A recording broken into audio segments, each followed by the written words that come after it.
Yeah. Yeah. Okay. I like that. Yeah. Yeah. All right. Nice. What's going on? Well, looks like Ethereum is outpacing Bitcoin. Oh, snap. Yeah, a little strangeness going on right now, so that's great. With the market, it's interesting. I don't know if you had noticed this too. Every Monday at about 10 a.m., everything kind of dumps. Like every Monday, it seems like it's super strange. Get a little bed pooping week. It's the 10 a.m. dump. It's like a Swiss clock. Every Sunday we have like a little pump or whatever, and then usually we'll have like a fat dump. And if we don't get a dump on Sunday, like we'll wake up and then like everything will be looking good. Then 10 a.m. it'll dump. And my suspicion is that's when the ETFs are selling all their crappiness. They're recalibrating, maybe. That's just when they're doing their T minus 3 plus 3 plus 2 plus 1 and stuff, whatever. So that means I'm guessing we're going to have an outflow day for the Bitcoin ETFs today. BlackRock had its biggest outflow streak. Let's see. So another outflow, it looks like on Friday, obviously, Thursday. So another net outflow week last week. So they've had 5 net outflow weeks in a row for BlackRock. Ouch. Quite a bit of outflow, which I'm like, I'm a little shocked because I thought there would start to have some inflows by now because I thought that people would start to be buying. We do have the Fed meeting on Wednesday. The unemployed retail. People, the homeless retail. People. The people that don't have jobs. No, yeah, it's all the people that don't have jobs. Or is so it all the guys that gambled away all their money the last 8 weeks and there's nothing left? They kept buying the dip with leverage. Oh, you're saying there's nobody going to buy ever? Then if you go on those parameters, we're screwed. Well, no, they have to go work their Uber jobs and stuff, and they can save more money up. Or that is until next year when all this self-driving Ubers come and just replace all the drivers. No one's really talking about that, but everybody's like, "Oh, AI is going to take my job." Bitch, self-driving cars going to take your job. In 32 states, Uber is the #1 employer. And Tesla's going to robo-taxi its way into those pretty quickly. Tesla and Waymo. As soon as and you know what? Not Waymo. Waymo's them robots going to have Waymo jobs. Yeah, Waymo's going out of business soon. So Tesla, they have the capability to turn every single Model Y into a self-driving taxi at the flip of a button as soon as they're ready. Like that capability is unmatched. So that's AI taking over your job. That's going to be infinite, like basically infinite coverage in the United States at the flip of a button. Anybody can go out and be like, "Hey, Model Y, go to work." It's like, okay. And it's going to go to work for the day and it's going to come home at the end of the day and you're going to look in your account and you're like, "Oh, I made $62 today doing right." I don't know that that's the case. Because that is the case. 100%. No, I think what do you mean not the case? I don't think you're thinking far enough out. Why would a company that can run a bunch of those cars sell them? When they're going to have their own fleet. Yeah.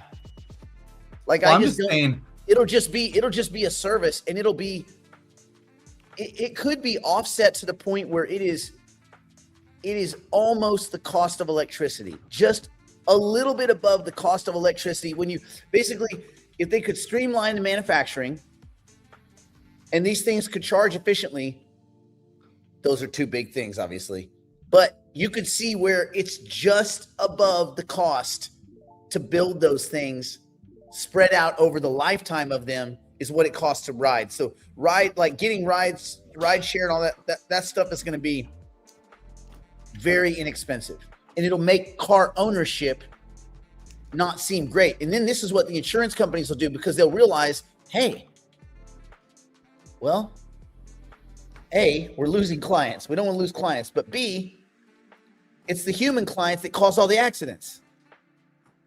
So depending on how the insurance companies go, this is the tricky part. Do the insurance companies want to keep drivers on the road even though it injects chaos? So they bank on the destruction and death. Yeah. Because that's where they win, because then their fees can go up, right? Right. So to charge insurance for all the little robots. But on the other side of it, maybe they want to get humans out of the equation so that you're always paying insurance and never collecting, meaning they would jack the rates of insurance up to get humans out off the road. Less humans means more robots. More robots means more predictability. And I think if you game it out, it ends up being the robots win. God damn it. They all win. They always win. win. Well, to this question here. So who's going to be willing to get into a self-driving car? Me. Like every day of the week. This is Richard nailed it. The safer than people driving. Yeah. So I would trust Tesla's software right now more than an Uber driver that potentially drank the night before. Like, or drank before he got in the Uber that morning. Like, they're just so much safer. L11, I don't think you've ridden in a Tesla with the most recent software. It's, you can punch in a destination, not touch anything until you get to that destination. It'll park for you at the end of the trip. Go get in one. Go hop in one, and it'll drive you around. Smooth as butter. Tense felony police stuff. Oh, I don't know what that is. Did you? Okay, so I don't know if you want to mention this too, Nick. You want to talk about the hypercycle stuff? It was all over the chats. People were going nuts over your sell of your tokens. They're like, "Oh, he sold all his AND fees, all his master nodes, all his tokens." Anyway, no. Go ahead. Go yeah, ahead. I mean, and I told any idiot that would listen, but apparently there's idiots that don't. No, I have extra tokens from way back when we invested years ago. Yeah. I put in well, it's not a secret. You can divide. I had 8.5 million tokens. So I put in about 350 racks and it's worth about $80.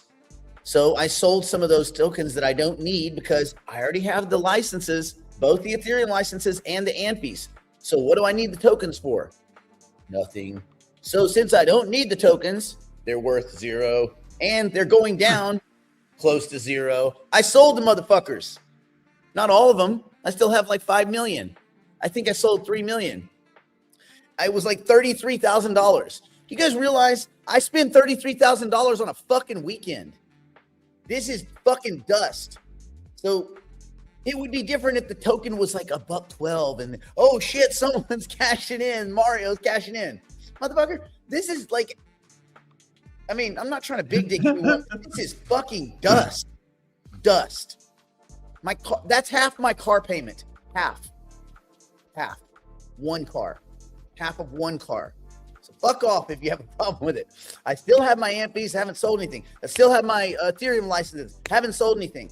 Still have, but I'm still waiting like everyone else is for them to generate money, which they don't. So I don't know what to tell you. I'm not going to just hold the tokens till they go to negative 35. Like the tokens keep going down. Tokens keep going down. I sold some. And guess what I bought? Aster. And then what I did with it, I staked it over at Bitrue. Because I get 5%. Yay. So yeah, I mean, I do think it's funny when people get mad at people for selling stuff that they bought. And also, I bought what I was willing to light on fire. And I've always looked at Hypercycle as a business proposition. You get the nodes, you get the licenses, you squish them together with some tokens, and at some point you have something that spits out nodes, and those nodes are worth money to somebody because they build this ecosystem. It's a business proposition. That money that I invested, 350K, I could go look. This money that I said, okay, I'm willing to take this gamble on Hypercycle. And it's been 3 years. The world has changed. I think more in the AI, like it's changed for the better for AI. I think those nodes have a higher likelihood of success now than they did 3 years ago. The token, the inverse of that, the token is worthless. And that's not even a mean thing. The token is worthless because the token is worthless. You don't need the tokens anymore. Why would anyone buy them? Who's on the other side of these fucking trades is what I want to know. Why would anyone buy these tokens? There's no use. So if you're on the other end of these buying them for a penny or a half penny or whatever, that's on you, bro. You dumb as hell. Just go buy your AND fees right there. It's already done. They're already done. They're already ready to go. Click. You own it. What are you doing to merge tokens or any of that crap? So anyway, but yeah, was there anything else they said? No, I mean, it's just here's what I mean. I said, go check the blockchain because I'm like, you can see that he didn't sell. And the biggest fear was that you sold your ANFIs, apparently, I guess, and the Whoa. licenses. I'm like, well, even if he did, he kind of mentioned that he would if it hit a certain price. It hasn't hit that price yet, but at the same Yeah. time, it's like all of us are kind of in the same boat with Hypercycle. It's been very frustrating because I think, and this is just me, that their narrative's changed. And I saw it in the Telegram over there. They're like, take what Nick and Brandon say with a grain of salt. And I'm like, what do you Okay. mean with a grain of salt? I mean, that's fine. Take that. But like, we just look at things pragmatically. At the initial stage, we thought that it was a great thing. We're like, hey, this is something that I'm allocating 5 to 10% of my portfolio into. I like Hypercycle. Did that. Everybody did either whatever they wanted or not. And then now we're sitting at a point where it's like, well, I don't know, man. Now the nodes are just producing nodes and they still haven't got to revenue yet. Maybe I can allocate some of those funds elsewhere. I'll still keep some nodes and some licenses or whatever. But there's a point in time when you got to like make some decisions and move to different things. But it is what it is. Frustrating. One of the marks of an educated, or what's the best way to say it? An investor that is game theory based and not emotionally based is when things are not performing, you move to things that are performing. You put your money where it has the most chance of making more money. That's it. Now, you could be right or you could be wrong. No one knows because no one has a crystal ball. We don't know the future. But you put your currency where it has the most chance every moment to do the most for you. And then you have to deal with the whatever implications that is. Oh, I got it wrong. The price went up. Oh, I got it right. Look at me winning. Look at everybody here is just shuffling among everybody. I mean, everybody, I'm saying all these investors, and they'll take all the investors in the world, which is really not that many people. We're all just shuffling shit between each other. You realize how fake all of this is? It's all, I mean, man, it's mostly bullshit. It's just speculators speculating against other speculators. And hopefully it sucks some people off the sidelines. I want to be a speculator and they get whacked. Oh, man. Investing's hard. No, being patient is hard. Investing's easy. You just take your shit and gamble it. Gambling's easy. Go to Vegas. You do it in like 13 seconds.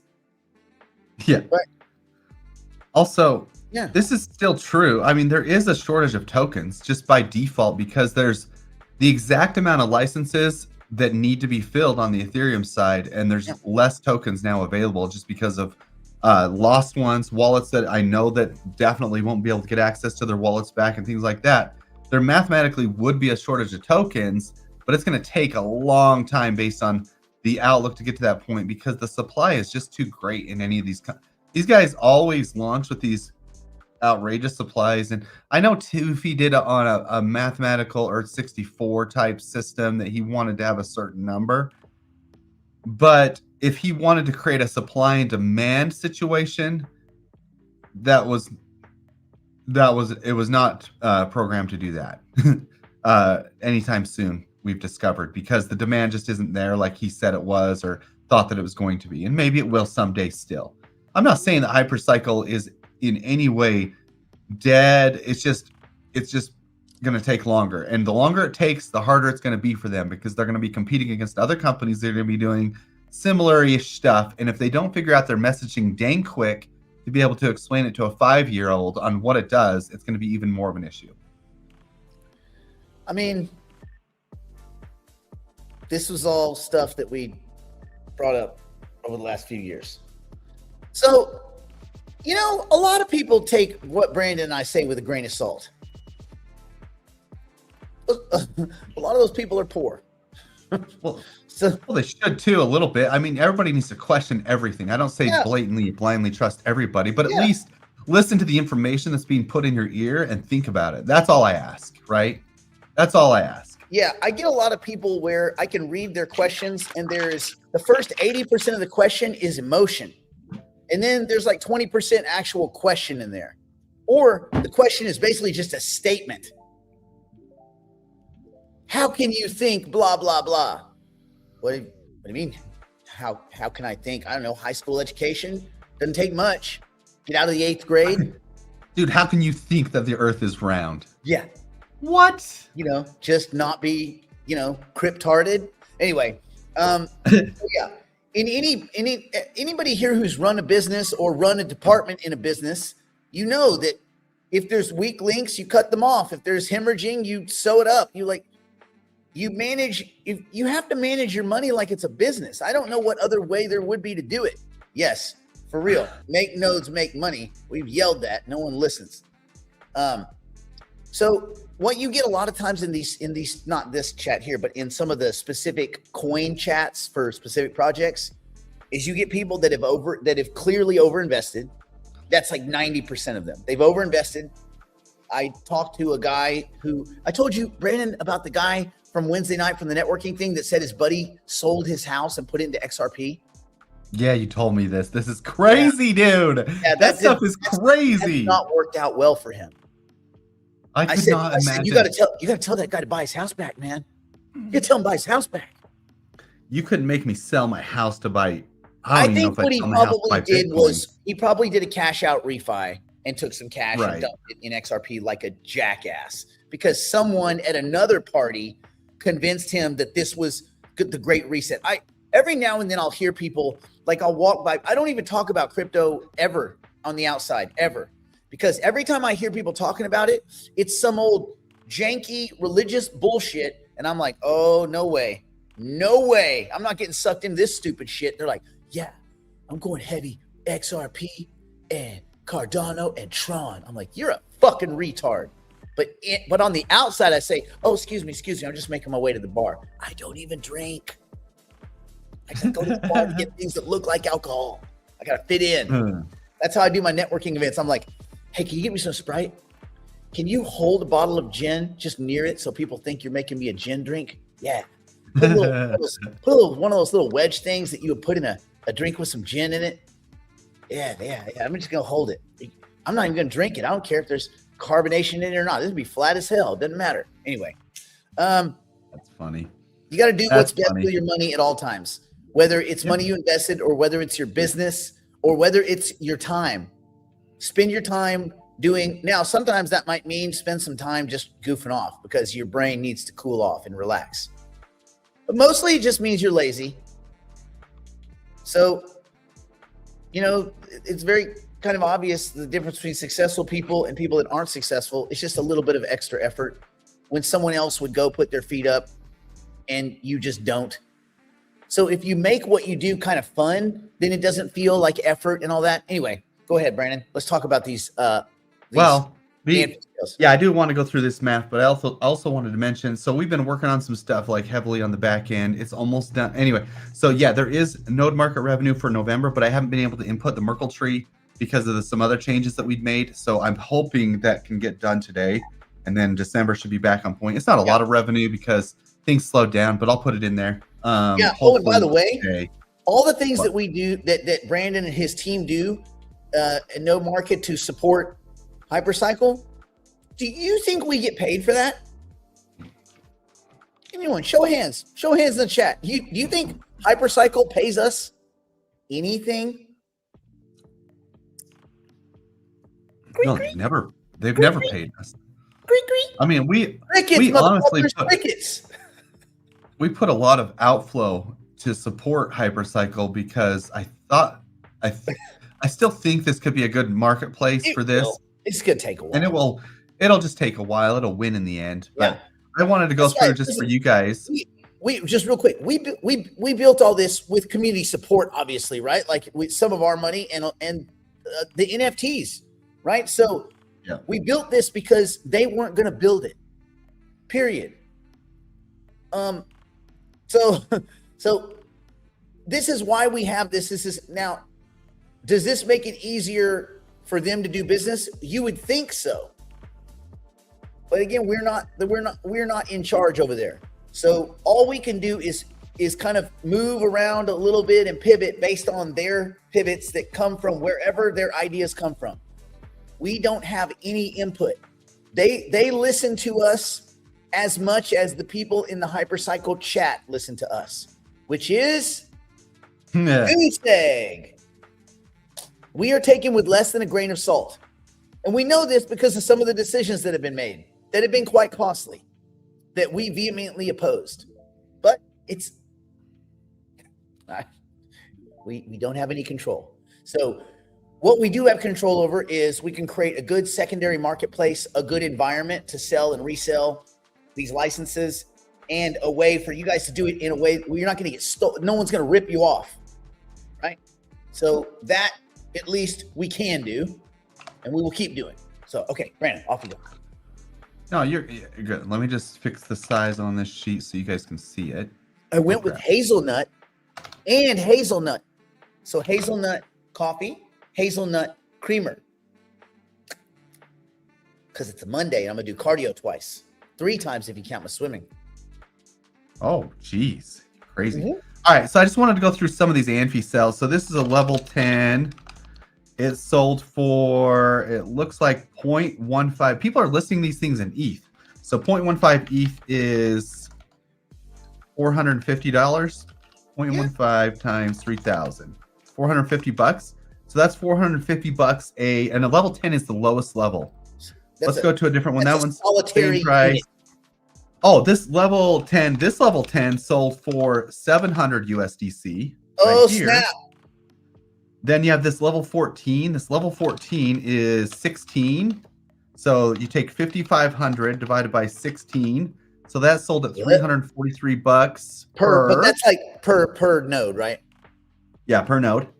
Oh, this level 11 sold for 0.15 ETH. So level 11 sold for, I'm just going to take the average of all these because I kind of want to see where things are selling. Yeah. 0.15 times, that's 450. Divide that by 2, actually. Oh, so that's in the 2s, 209. So 225. That was a cheap one. 225. Most of these are about average the same. This level 13 sold for 0.3 ETH. And a level 13 is, so that was 900 divided by 4. So that's 225 also. Oh, level 14 sold for 0.4 ETH. 0.4 ETH is times 3,000. Divide that by 16. That one sold for 75 bucks per. Somebody got super cheap on that one, boys and girls. All right, so that's good for now. Let's kind of just figure out the average. So the average sell price on these, let's go. This is fun. I think so. It's about 336 bucks. If you took out this 700, if you weighted this, what you do is you kick out the bottom and the top and then aggregate the middle. Yeah, we should do that. So 263 bucks per. Okay, so let's see what I've got. So if you had a master node. So that means, I am fake rich. So if you had a master node, it's about 135 grand worth.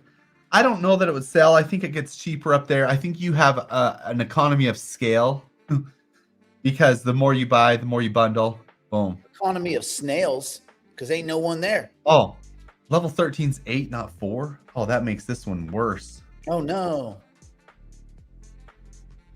Yeah, you're right. Oh, so that moves the average down a little bit. 241. So 123K. Yeesh. Per master node. But that's cheaper than. Yeah. What's their price? $3.7 million. This does seem like a sizable delta. A sizable delta. So I'm guessing not a lot of people will buy them at market price. Well, when you say why are people buying them? Well, people are buying them the same reason that we have them. They believe that they will be able to use those to spit off nodes and that those nodes would have a value and someone else would buy them. I mean, this is all kind of greater fool. If we reduce it to the simple, it's all the greater fool. Now, it doesn't mean that the greatest fool is foolish, but the theory is that you buy something to sell to somebody else that buys something to somebody else that's buying something to sell to somebody else. Because all of you in that daisy chain think that the price is below where it should be. The price doesn't quite meet someone else's value proposition. You guys get that, right? This daisy chain of I'm going to sell to somebody. There's people that are like, I'm not selling. Well, That doesn't make any sense. And even if you were selling by borrowing against something to sell it, you're still selling. You're just selling without tax implications, right? But you're still selling. So when you buy something, you buy it because you think someone else is gonna think it's worth more. Yeah. So that you can sell it and make the spread. The little arbitrage on value now versus someone else's value later. Hopefully it's higher. Same thing with these nodes, just a little commodity, but everyone right now is guessing. Why? Because the nodes don't do anything yet. They do not do anything. I've tried for 3 flipping years to get someone to explain to me, how do I plug one in? Where do I plug one in? What will it actually do? I hear all these good things, but what I don't hear is like an actual a set of orders that I can take and implement. Yep. We have an AI company. We run more AI. I promise you, we run more AI compute out of my 8 devs in our testing environment than all of fucking Hypercycle. I promise you. Because we're spending, you don't even want to know what we're spending every day at Lambda for their GPU clusters. But it's enough to bankrupt most people. It's almost, well, it's a lot. Anyway, point is, we do compute. We should be the perfect client for Hypercycle. We got AI, and it's only AI compute. You realize all we do is AI compute. We have machines learning all the time. We're building models underneath music and sound effects and VFX and fucking scripts and storyboards and like car explosions and shit. Like, that is all we do, and we can't, after 3 conversations with Hypercycle, we can't figure out how to put their whatever it is on our tech stack. And this isn't me. This is some of the smartest people on the fucking planet putting their heads together and going, God, well, let's, for an hour. Yeah, but have you tried the Aimifier? I think it's required. Oh yeah, that's probably it. So I'm not saying it can't be done. What I'm saying is they haven't, and this has been one of my main central complaints. Just clean up the communication. Clean that up so that the people that want to use nodes they can implement. And the people that are curious about them can understand what they do. And the people that can sell them can make a value proposition to sell them. And the people that can buy them, that could buy them, know, like, how is it going to make my AI life better? But they won't say any of these things clearly enough for non-super nerds to get it. And my super nerds couldn't get it. What do they know? So, what do they know? Yeah. I mean, my guys are good enough to be like top 10 picks at Google, but they're not good enough to understand how to implement a Hypercycle node. So there is a breakdown in the Hypercycle's team ability to communicate effectively how to actually implement. How do you do it? How do you actually do what the fuck you've been saying for 3 years we can do? How? They need to answer that instead of talking about all these big deals and all this. Oh, wow. No. Yeah, that's great. Those things are great. But, oh, by the way, how are they going to figure out what to do? Let's say you do a deal with some big giant government. They're like, all right, we've done the deal. Here's the money. Now what? And they're like, whoa, we'll meet next week. No. No, they have to have an action plan that regular humans can follow. I promise you a bunch of government bureaucrats aren't going to have any clue how to do this. They don't even know what they're looking at. They don't even know what a computer screen is. All right? So they just got to make this stuff way simpler. 1 click, money is produced. And if they're not willing to do all the plumbing, then they need to explain that plumbing. Okay. Let's see. Does Hypercycle have a sales team out selling the product? No, because no one can fucking explain it. It's true. No one can explain it. And people that explain it, they explain it with emotion and heart. They're like, a node talks to AI, makes your AI smarter. Yeah, I know. I read the bumper sticker, guy. How? Because AI. Okay, but how? Well, it does it. Brandon, do you want to expand on that very elegant description of how a node works? I've been asking for this forever, and I get I get made fun of, or it's like, I don't know. It's very frustrating. Like, I've been begging for them to explain it to me in a way that makes sense. And every time they explain it, it's just like, I don't know. We're beating a dead horse here. Yeah. I don't know. So anyway, this is old. I don't know. If there's any message to pass through to them, they won't listen. But if there was, it would be clean up your communication strategy so that people understand how to do what you claim they can do. Just clean it up, guy. That's all you got to do. Clean it up, guy. Clean it All up. right, that's it. That's my Clean it last up. bit. Behind the wall. Let's do it. Let's go behind the wall. Woo woo. Get behind Let's that get wall. more. All right. Okay, let's get okay. This one, right here. Oh, say what? Go this one. Go here. We go like this. It's gonna be good. This is gonna be good. It's gonna be good. Going behind the proverbial wall now to continue the broadcast privately for the digital investors and digital private clients. If you'd like to join us, simply go to nickblacknext.com and subscribe to one of our plans and immediately take advantage of our library of tools, tactics, and information. It's all designed to help you learn, grow, and manage your portfolio like a pro. Join us now.